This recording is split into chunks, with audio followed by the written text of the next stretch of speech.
الحمد للہ وحدہ والصلاة والسلام علی من لا نبی بعد اما بعد۔ ناظرین کرام السلام علیکم۔ پروگرام آثار قیامت کے ساتھ عامر لیاقت حسین حاضر خدمت ہے۔ گزشتہ پروگرام میں ہم نے گفتگو کی تھی حرم نبوی اور مدینہ منورہ کے تمام گھروں کے اوپر پھیلتی ہوئی آگ کی، جو بصرہ تک دکھائی دی تھی۔ آج گفتگو کے سلسلے کو وہیں سے آگے بڑھاتے ہیں۔ ناظرین کرام، مکہ مکرمہ کے بعض لوگوں نے یہ شہادت دی کہ اس وقت یمامہ اور بصرہ میں تھے تو آگ انہوں نے وہاں بھی دیکھی۔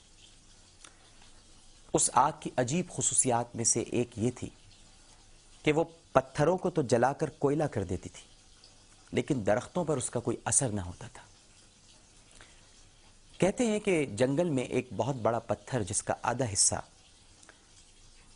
حرم مدینہ کی حدود میں تھا اور آدھا حصہ حرم مدینہ سے باہر تھا، آگ نے اس آدھے حصے کو جلا کر کوئلہ کر دیا جو حرم مدینہ سے باہر تھا۔ لیکن جب آگ اس حصے تک پہنچی جو حرم مدینہ منورہ میں تھا تو ٹھنڈی پڑ گئی اور پتھر کا وہ آدھا حصہ بالکل محفوظ رہا۔ مدینہ منورہ کی برکت ہے، جہاں رحمت ہو وہاں آگ کا کیا کام۔ بصرہ کے لوگوں نے اس بات کی گواہی دی کہ ہم نے اس رات آگ کی روشنی میں جو حجاز سے ظاہر ہو رہی تھی، بصرہ کے اونٹوں کی گردنوں کو روشن دیکھا۔ مشہور محدث حافظ ابن کثیر علیہ الرحمہ اپنی شہر آفاق تاریخ البدایہ والنہایہ میں فرماتے ہیں کہ ان کے سامنے بصرہ کے ایک عالم صدر الدین علی بن ابی القاسم نے ایک روایت بیان کی۔ وہ کہتے ہیں کہ ان کے والد کو ایک دیہاتی آدمی نے بتایا کہ ہم نے اس آگ کی روشنی میں بصرہ میں اپنے اونٹوں کی گردنیں دیکھی۔ گویا نبی کریم صلی اللہ علیہ وآلہ وسلم کی پیشن گوئی حرف بحرف پوری ہوئی۔ اسی طرح امام قرطبی علیہ الرحمہ نے قیامت کے موضوع پر اپنی کتاب میں اس آگ کا تفصیلی ذکر کیا ہے۔ صحیح مسلم اور ابن ماجہ شریف میں ہے کہ پھر ایک آگ یمن کے شہر حضرموت سے اور بعض روایات میں ہے کہ عدن کی گہرائی سے نکلے گی، جو لوگوں کو محشر یعنی شام کی طرف ہانک کر لے جائے گی۔ بعض محدثین نے لکھا ہے کہ محشر جمع کرنے کی جگہ کو کہتے ہیں۔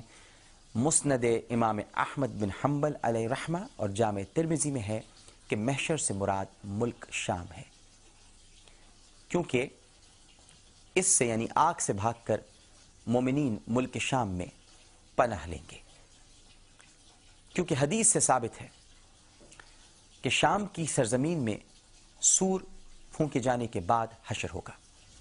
یہ آگ سب مومنین کو ملک شام میں جمع کر دے گی۔ اور ایک متفقن علیہ حدیث میں یہ بھی ہے کہ حضرت ابو ہریرہ رضی اللہ تعالی عنہ بیان کرتے ہیں کہ نبی کریم صلی اللہ علیہ وآلہ وسلم نے فرمایا ہے، جمع کیے جائیں گے لوگ تین قسموں پر۔ ایک تو وہ جو بہشت کے خواہش مند ہوں گے مگر دوزخ سے ڈرنے والے ہوں گے۔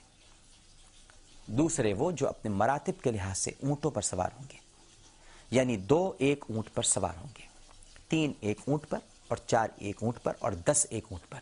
اور تیسرے وہ جن کو آگ جمع کرے گی جہاں وہ قیلولہ کریں گے، آگ ان کے ساتھ قیلولہ کرے گی۔ جہاں وہ رات گزاریں گے آگ بھی وہیں رات گزارے گی، جہاں وہ صبح کریں گے آگ بھی وہیں صبح کرے گی، جہاں وہ شام کریں گے وہیں آگ بھی شام کرے گی۔ غرض جہاں وہ ہوں گے وہیں آگ ان کے ساتھ ہوگی۔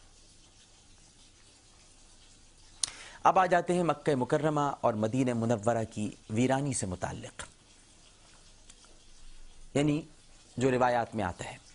امام حاکم اور ابو یعلا نے یہ حدیث مبارکہ نقل کی ہے کہ حضرت ابو سعید رضی اللہ تعالی عنہ سے مروی ہے کہ نبی کریم صلی اللہ علیہ وآلہ وسلم نے ارشاد فرمایا، قیامت قائم نہیں ہوگی حتیٰ کہ کوئی آدمی بیت اللہ شریف کا حج کرنے والا نہیں رہے گا۔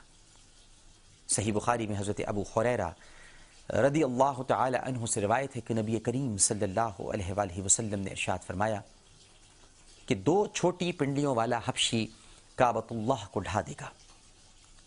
مشکات شریف میں حضرت عبداللہ بن عمر رضی اللہ تعالی عنہ سے روایت ہے کہ نبی کریم صلی اللہ علیہ وآلہ وسلم نے فرمایا، جب تک حبش والے تم سے نہ لڑیں تم ان سے نہ لڑو، کیونکہ خانہ کعبہ کا خزانہ 2 چھوٹی چھوٹی پنڈلیوں کا حبشی نکالے گا۔